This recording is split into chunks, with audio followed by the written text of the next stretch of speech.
interview it starts from your support to Amnesty International. And then I'll ask you something about your music too. And by the way, so you've been supporting UN, UNICEF, and other humanitarian organizations. You funded the Tonga Foundation so that African girls could go to school. So now, why do you support Amnesty International?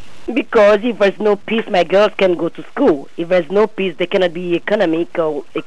If there's no peace and if there's no respect of human rights, we cannot do economy. There's no society that can call itself a democratic society without people's rights respected. And it's a whole thing. I mean, you cannot do one. I realize, since I've been working with UNICEF, that as soon as you start targeting the problem of education, you go to many other fields, because everything is linked, because education started the whole thing. You get people to understand the world in which we are living and how everybody can participate in democracy and keeping the peace. The balance is always very, very difficult, but that's why I support Amnesty International throughout the year, because if we don't pay attention, human rights is just like something that everybody want to crash on. People want to work on it because they want to make profit.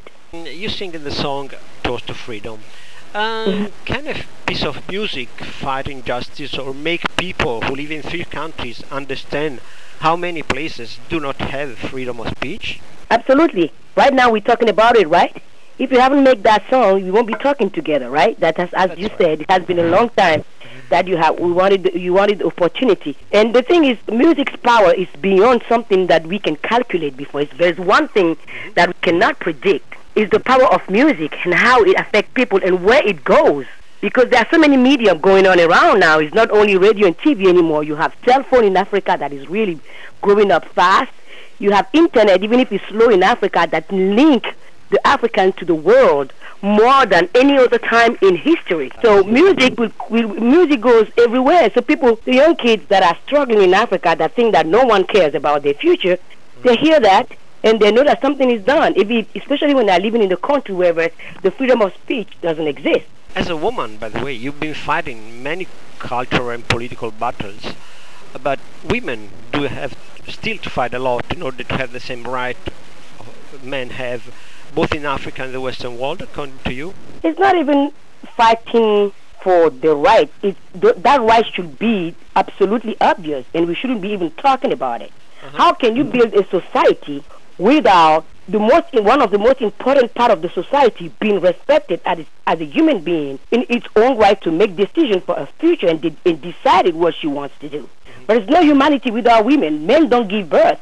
Both of us, we have to be together. It's a necessary evil. We can't live without one another. Yes. So therefore, how can we live in a society where women rights are taken away most of the time by the man? What is the issue of the man regarding women? Because if you don't have an issue of insecurity, you will accept to it's going to be compulsory for you to give the right that you have to your daughters, to your sisters, to every woman. A man that will respect women's rights is a man that is very, very confident in his shoes and doesn't feel threatened in his virility. What is it that men want women to be covered all the way through? Women can't do this, women can't drive, women can't do this. What for? What kind of society is that only men goes out? In your songs, you often sing about love, difficulties of love, but also about social problems. Racism is still a big issue, isn't it? It is. Racism is not only between black and white. It's between men and women. It's between we have economical racism. Some people decide that because of the skin color, they have the right to have this and not the other. It's the same. That's why the work of Amnesty International is so important, because by respecting human rights, you understand immediately when you are being racist, that you are denying somebody else to have the same right to you, like you, same right to live in peace, to live a better life. Everyone is a birthright. No one can take that right away from anybody. By doing so, we create more and more an unfair world that is on the verge of collapsing. This last economical crisis is showing that. I mean, the people are losing faith in the bank because the bank has been too greedy. The financial institutions have to come to a reborn, because the way it is not going to work long for them. Now you live in New York City, you live in Paris because you had to flee from Benin. What do you miss most from your your country? The warmth of my people, the food and the culture. I miss my parents, but I go. I mean, I can't complain. I go every time I can. I go. I'm always. I mean, this year January I was there, and as far as I can go there, I go because I need it. And I mean, living in New York, it's is an asset that make me understand and appreciate even more my culture. And I realize that my culture is everybody has it. Every human being have the same culture. We all African. We share the same value, the moral value, the musical value. We might be singing different languages, being born in different hemisphere of the planet, but we're all African. In your songs, words and rhythm sound perfectly intertwined in a striking way, I would say. And do lyrics come before the music, or is the other way around, or do they come together? How do you work? For real, I can't tell you because I don't know. When the songs start coming in, it comes in, and I don't sit down and ask myself what is coming first. The inspiration is there, and you have to hurry to get it as it's there, because sometimes it's an idea that you have in a flash, and that idea, if you start thinking about it, what is coming first? Is this the song or this is coming first? You lose it, and it never comes back.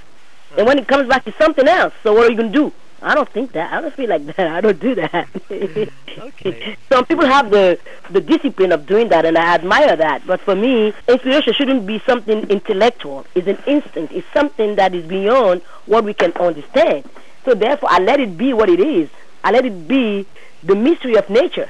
You know, one of your CDs, you played and sang over Ravel's Bolero, right? Do you realize that this was turned into a kind of African music, a piece of Western classical music? It was a very strong work. And is it? It's like that? For me, the Ravel Bolero, the first time I heard it, it sounds African, because he used the African mode to write that song. That's why when it was released, people were completely like, what is this? This guy is crazy. But that's the reality of music. People think that when you're writing music, your surrounding, the environment where you grow, you writing the music doesn't play a role in your music. It does. If you listen to Bach used a lot of saraband. Saraband is a typical African music way of singing and dancing, because during his time there was slavery, and he listened. Even if he doesn't pay attention to it, his musical ear heard it. And how did he implement it into his music world? So the same thing happened with Ravel. And I remember the first time I heard the Ravel Bolero, and I said, I was in a classical music school, and I said, this is African. People jump on my neck, telling me, are you crazy? This is not African. This is classical music. I say, whatever you say. I know what I know. One day I'm going to cover it. People will start laughing at me. I'm like, okay, it's okay. I'm not going to discuss anything. I mean, I know what I know. I mean, it's in my blood. Well, as a guy who listens to your music, I hope you'll keep on going. I will. There's nothing that's going to stop me but only death. When my time comes to go, that's when you won't hear my voice anymore. As far as God give me health, I will be singing. Nothing will stop that. Well, you have such a gift, your voice. Yeah, I mean, I always say that I didn't do anything to deserve the voice I have. Nature gave it to me, and therefore it's my duty to pass it on to people. I have to. Well, okay, it's a gift, but you also studied and you worked a lot. I mean, you are a great musician. Yeah, you have to work. A lot of people have gifts and they don't work. It's true. You have to work and be very humble and recognize that is a responsibility. It's not only you going around doing what you have to do. That responsibility is to be able to do it with the truth when it comes to you in truth. To be able to get people to understand and to listen to it. And when you're on the right place, even if you don't sing in a language that people know, they get the truth of the song. They get it. Because that's what it is. The truth of a song is universal. It has no color, and it has no language, and it has no nationality.